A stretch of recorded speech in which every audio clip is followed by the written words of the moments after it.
Hi, everyone. My next guest is the author of Write Yourself Into Your Dreams. She's also a writer for Backstage Magazine and the founder of The Evolving Artist. Please say hello to Teri Wade. Teri, hello. Thank you for joining me on Zoom. Hey, thank you. I'm really excited to be here. Now, you're in Asheville, North Carolina. Is that right? Yes. Okay. I discovered you online when I saw you wrote a book called Write Yourself Into Your Dreams, which I still haven't gotten, but I fully intend to. I need to But send you a copy, actually. Yeah. I've never seen a title that spoke to me Mm, so succinctly. that's Fitting yourself into your dreams. It's basically what this show is about. This show is about talking to people that are out there, creative people that are doing what they want to do. A lot of people think to be a singer, you have to be Taylor Swift. No, you just have to be a singer. Just sing. I used to not call myself an actor because I wasn't getting paid for it.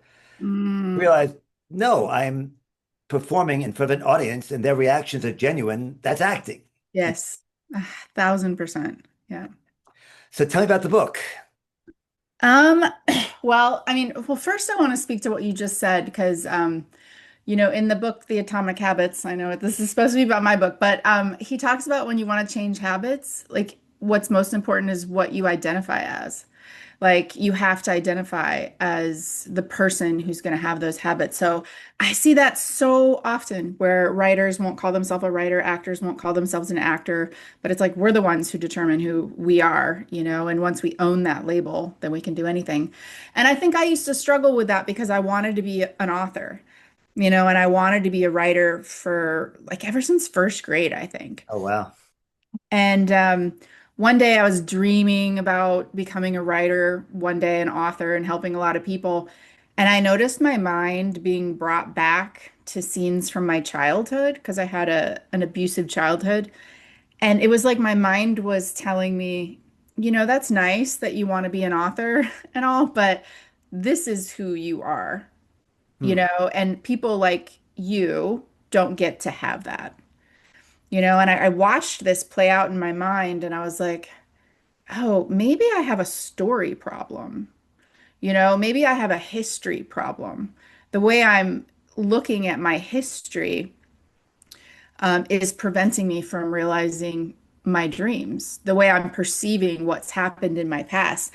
And I was a history major when I went to Berkeley. And what I loved about history was that it's not set in stone. Historians are always going back and rewriting the past. And I know that gets a bad rap when people are doing it like the Soviets did it. But you can actually, most good historians are doing it because they want to find a more accurate and more honest view of what happened, and they're trying to prove a thesis usually. So I was like, I think I need a new thesis for my life story. I think the thesis of my life story needs to be that I'm meant to realize my dreams. And now I need to find a new way of telling my past to prove that that's true because that was my favorite thing about history is like I want to argue that this is what happened because people would say the Meiji Restoration in Japan wasn't a revolution and I'm like yeah it was, so I would go back and find all the evidence and the truth to prove that the Meiji Restoration was just as transformative as the French Revolution, you know? And then you can always prove anything that you want to prove through history. So I was like, I think I can do this with my own story, and that's what inspired me. That's one of the things that inspired me to write the book. And you know, I tried finding a book that could show me how to do this. I was like, surely there's a book out there that would tell me how to rewrite my story in a way that supports my dreams. And this was 2009. At that time, there wasn't anything like that. Everything about writing your story was geared for older people to record their life before they died. It wasn't about perspective. It wasn't about finding different ways to frame your narrative to impact your present, or your future. So I was like, I guess I need to figure this out on my own, and so I just became a mad scientist and, kept finding ways to work with my story and write my story and change this and see how changing this aspect made me feel and what it made me think about my dreams and then change this aspect and, ended up creating a 12-step method that I put in here, Nice. where people can like walk through these steps. I didn't walk through them step by step because I was all over the place, but I had to break it down in a way that other people could actually follow and have those great results like I had with it, you know. So basically, you went through how many ever steps, 100 steps, but you organized it now. Okay, you realize it. What you really did was these 12 steps. Yep, exactly. Those are the important steps. Yes, yeah.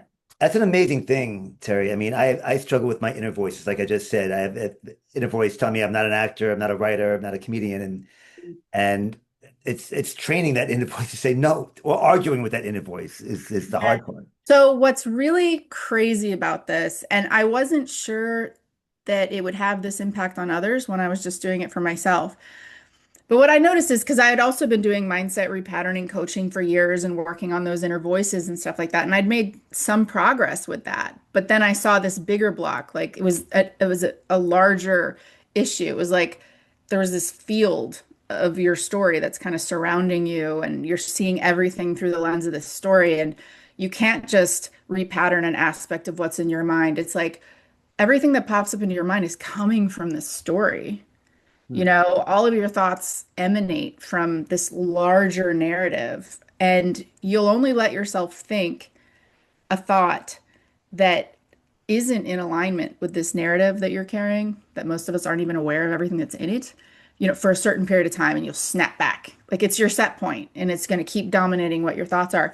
But what I noticed is when I changed my narrative enough to where I was like, oh, actually, this thing that happened in my past does perfectly prepare me to realize my dreams. And this thing does too. And I would write it in that way. I noticed my thoughts changing on their own, where I didn't have to train them. I didn't have to, you know, be vigilant about what they were and catch them and try to get them on a different track. They automatically changed all on their own. So, like back in 2012, I started realizing I was going to need to put my coaching business out there and I was going to need to get on camera, which I hated and I couldn't do. I couldn't speak if a camera was pointed at me. I would just clam up, and part of me started going down the track I normally would, like, I'm never going to be able to do this. I can't do this. This isn't who I am, blah, blah, blah. But because I'd changed my story enough, when I was driving in my car next, you know, like these thoughts, these intrusive thoughts that come up when you're in the shower, when you're washing dishes, and, you know, when you're driving the car, it's just a default habit pattern of the mind to come up with thoughts related to what you're trying to do. Well, these thoughts changed. My mind started showing me scenes from my past where I was doing something that was really scary and uncomfortable, like putting myself out there on camera, and it was exhilarating and I loved it.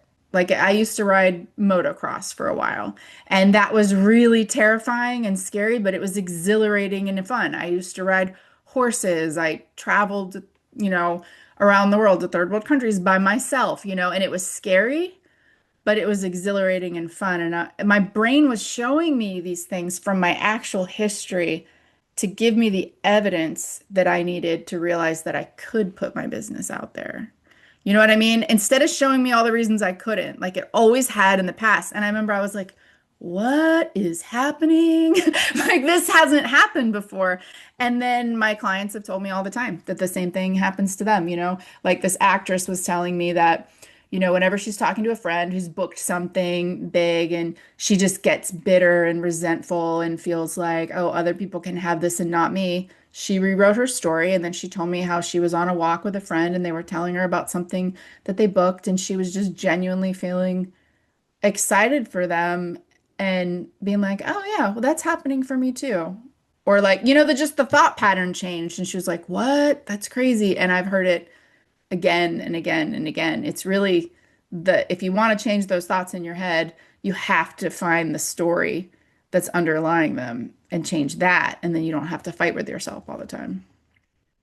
It just sounds fascinating, and I'm so glad it worked for you. And you know what? I got to check out this book and try to make it work for me. Yeah, it is endlessly fascinating. Every chapter of it is transformational. You know, it's not just like one, you know, you have to finish the whole thing before you get the results. Like each chapter, you notice things, deeper truths about yourself, and things start to shift for you, but then they all piece together in the end to create this whole overarching transformation of your narrative. Yeah, it's fascinating. Well, I look forward to checking it out. And Terry, I'm gonna have to have you back because Yeah. every sentence you say tells me something else I want to hear about. I want to hear about the motocrossing and the traveling the world, and I even want to hear about that large tattoo on your right arm. Oh, yeah, it connects to my book, actually. Yes. Excellent. The book is Write Yourself into Your Dreams by Terry Wade. Terry, thank you. We'll talk soon. Okay, thanks, Mike.